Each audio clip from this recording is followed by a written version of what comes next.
Hello दोस्तों, welcome to civil exam prep. आज हम फिर आ गए हैं अपने क्वांटिटी एस्टिमेशन सीरीज़ के यूनिट 3 के एक नए क्वेश्चन के साथ, जिसमें हम सीपीएम और पॉट में डिफरेंस जानेंगे। ये सबसे मोस्ट इम्पॉर्टेंट क्वेश्चन है जो कि एग्ज़ाम में मुझे लगता है मोस्ट ऑफ द टाइम पूछा जाता है कि सीपीएम और पॉट में डिफरेंस लिखिए। और बहुत से लोगों को ये आसानी से याद भी हो जाता है क्योंकि बहुत इजी इसमें पॉइंट्स होते हैं। तो बाकी पिछले 2 वीडियोस में हमने सीपीएम पे भी न्यूमेरिकल देख लिया, पॉट में भी न्यूमेरिकल देख लिया। तो मैंने सोचा इन दोनों में डिफरेंस भी बता दूं क्योंकि ये भी क्वेश्चन बहुत कॉमन है। वैसे तो जो लोग पॉट और सीपीएम के न्यूमेरिकल्स जिन्होंने पढ़े हैं वो ऑलरेडी सारे पॉइंट्स को जानते होंगे, पर जो लोगों ने नहीं देखा है वो आप जाके एक बार वीडियो देख लो। उसके न्यूमेरिकल 10 मार्क्स में आते हैं और मैंने बहुत ईजिली उनको कवर किया हुआ है 10 से 15 मिनट के अंदर। तो अगर आप उनको समझ लोगे तो ये पॉइंट्स आप आसानी से लिख लोगे, तो आपके 30 नंबर के क्वेश्चन तैयार हो जाएंगे। 20 नंबर में सीपीएम और पॉट के न्यूमेरिकल दोनों, और एक पॉट और सीपीएम में difference.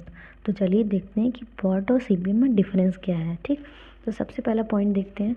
Pot stand from programme evaluation and review technique. ये हो गया पॉट का फुल फॉर्म। आपको पहले ही पॉइंट में ये ज़रूर मेंशन करना है कि पॉट का फुल फॉर्म क्या है और सीपीएम का लोगों को आसानी से याद हो जाता है कि क्रिटिकल पाथ मेथड है। पॉट का भी याद करो ना कि programme evaluation and review technique. ये हो गया हमारा फर्स्ट पॉइंट। नेक्स्ट है PERT is event oriented. PERT जो होता है ना वो इवेंट के थ्रू ही ओरिएंट किया जाता है, मतलब उसमें इवेंट दिए होते हैं, और जो सीपीएम होता है उसमें एक्टिविटी दी हुई होती है। दोनों में डिफरेंस है। जो डिफरेंस है आगे देखते हैं। Associated with probability activity. Pot जो होता है ना उसमें प्रोबेबिलिटी निकाली जाती है, मतलब चांसेस कि अगर 40 दिन का कोई काम दिया है तो पॉट के थ्रू कितने % चांस है उस जो प्रोजेक्ट है उसका उस ड्यूरेशन के अंदर कंप्लीट होने का। जो सीपीएम होता है ना वो डिटर्मिनिस्टिक एक्टिविटी होती है, मतलब वो कंफर्म निकाल के देता है कि इतने दिन के अंदर ये काम सीपीएम के थ्रू पूरा हो जाएगा। ठीक, पॉट हमेशा 3 चीज़ों पे बेस्ड होता है। ठीक, सबसे पहला ऑप्टिमिस्टिक, पेसिमिस्टिक, मोस्ट लाइकली। इसमें तीनों टाइम्स या तो क्वेश्चन में मेंशन किए होते हैं या तो आपको निकालने पड़ते हैं। लेकिन सीपीएम में ना एक्टिविटी के साथ एक ही टाइम दिया होता है। आप कभी भी मेंशन देखना क्वेश्चन में सीपीएम के साथ हमेशा एक टाइम देता है, पॉट के साथ हमेशा 3 टाइम देता है, क्योंकि ये 3 टाइम पे बेस्ड होता है। एक ऑप्टिमिस्टिक, एक पेसिमिस्टिक और एक मोस्ट लाइकली टाइम। ठीक, ऑप्टिमिस्टिक को आपको टीओ से डिनोट करते हैं, पेसिमिस्टिक को आपका टीपी से डिनोट करते हैं, और मोस्ट लाइकली को टीएम से डिनोट करते हैं। ठीक, और इसमें नॉर्मल टाइम देता है। अब आते हैं नेक्स्ट पॉइंट पे। पॉट में जो है ना उसमें रिसोर्सेज कैसे होते हैं, जैसे कि लेबर, इक्विपमेंट, मटेरियल, ये सारे रिसोर्सेज होते हैं और ये सारे लिमिटेड दिए होते हैं कि इतने ही आपको रिसोर्सेज मिलेंगे। लेकिन सीपीएम में रिसोर्सेज की कोई लिमिटेशंस नहीं होती है, आप जितना चाहे यूज़ कर सकते हो। ठीक, 6 पॉइंट है हमारा mainly use for research and development project.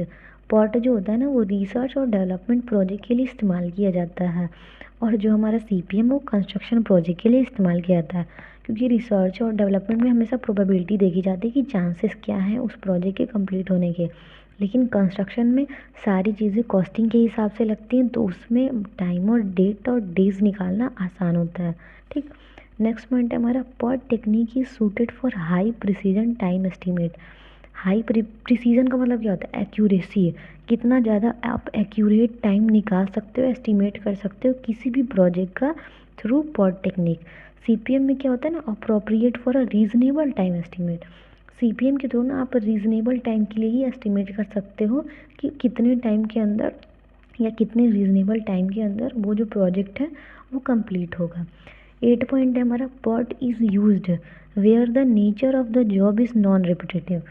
इसका कहने का मतलब होता है जब जो जॉब का जो नेचर होता है वो जब रिपीट बार बार नहीं करता है, उस केस में हम पॉट को इस्तेमाल करते हैं, क्योंकि पॉट में हम एक्यूरेसी निकालते हैं और एक्यूरेसी हर बार सेम नहीं होती, वो चेंज होती है। इसीलिए इसमें नॉन रिपीटेटिव जब जॉब होती है ना, उसका जो नेचर होता है वो नॉन रिपीटेटिव होता है, तब हम पॉट यूज़ करते हैं। वहीं सीपीएम में जब जॉब बार बार रिपीट होता है, ठीक है, जो जॉब होता है उसका जो नेचर होता है बार बार रिपीट होता है, तब हम सीपीएम का इस्तेमाल करते हैं। ठीक, पॉट में क्या है ना, क्रैशिंग कॉन्सेप्ट जो होता है ना वो एप्लीकेबल नहीं होता है पॉट में। ठीक है, किसी भी प्रोजेक्ट में अगर उसमें क्रैशिंग कॉन्सेप्ट लगा हुआ है तो वो पॉट के केस में एप्लीकेबल नहीं होगा। लेकिन सीपीएम के केस में क्रैशिंग की जो टेक्निक है ना, वो लगता है, वो इसलिए लगता है ताकि जो प्रोजेक्ट है ना, प्रोजेक्ट का जो ड्यूरेशन है और जो उसका लीस्ट एडिशनल कॉस्ट है वो हम लोग शॉर्टेन कर सकें, ठीक, मतलब कम कर सकें, इसलिए इसमें इसमें लगाया जाता है, ठीक है। इसमें क्रैशिंग कॉन्सेप्ट लगाया जाता है, पॉट में नहीं लगाया जाता है। चलिए फिर से एक बार राउंड फिगर देखते हैं। पॉट जो स्टैंड करता है programme evaluation and review technique. CPM जो होता है वो क्रिटिकल पाथ मेथड, ये इवेंट ओरिएंटेड होता है, ये एक्टिविटी ओरिएंटेड होता है। इसमें प्रोबेबिलिटी एक्टिविटी निकाली जाती है, इसमें डिटर्मिनिस्टिक एक्टिविटी निकाली जाती है, ठीक। पॉट 3 टाइम पे बेस होता है, activity, optimistic, pessimistic, most likely, और ये सिंगल टाइम बेस्ड होता है। इसमें रिसोर्सेज जैसे कि लेबर, इक्विपमेंट, मटेरियल्स, ये सारे लिमिटेड होते हैं। सीपीएम में अनलिमिटेड होते हैं, कोई लिमिटेशंस नहीं होती हैं। ये हमेशा रिसर्च और डेवलपमेंट प्रोजेक्ट के लिए इस्तेमाल किया जाता है, ये कंस्ट्रक्शन प्रोजेक्ट के लिए इस्तेमाल किया जाता है। पॉट जो होता है अगर हाई प्रिसीजन टाइम निकालना हो तब पॉट का इस्तेमाल करते हैं। सीपीएम में अगर रीजनेबल टाइम निकालना हो तब सीपीएम को इस्तेमाल करते हैं। पॉट तब यूज़ होता है जब जॉब का जो नेचर होता है वो बार बार रिपीट नहीं होता है। सीपीएम तब निकालते हैं जब जॉब का जो नेचर होता है वो बार बार रिपीट होता है। पॉट में क्रैशिंग का कॉन्सेप्ट एप्लीकेबल नहीं होता है, सीपीएम में एप्लीकेबल होता है ताकि जो प्रोजेक्ट का ड्यूरेशन है और जो उसका लीस्ट एडिशनल कॉस्ट है उसको हम शॉर्टेन कर सकें। तो ये था दोस्तों पॉट और सीपीएम में डिफरेंस। मैंने टोटल 9 पॉइंट कवर किए हैं। आई होप आपको ये 9 पॉइंट समझ आए होंगे। इसमें से अगर कोई भी पॉइंट आपको समझ में नहीं आएगा ना, तो आप कमेंट में आप वो मैसेज ड्रॉप कर देना। मैं जब देखूँगी तो आपको रिप्लाई कर दूँगी ताकि आपको चीज़ें क्लियर हो जाएं, ठीक है।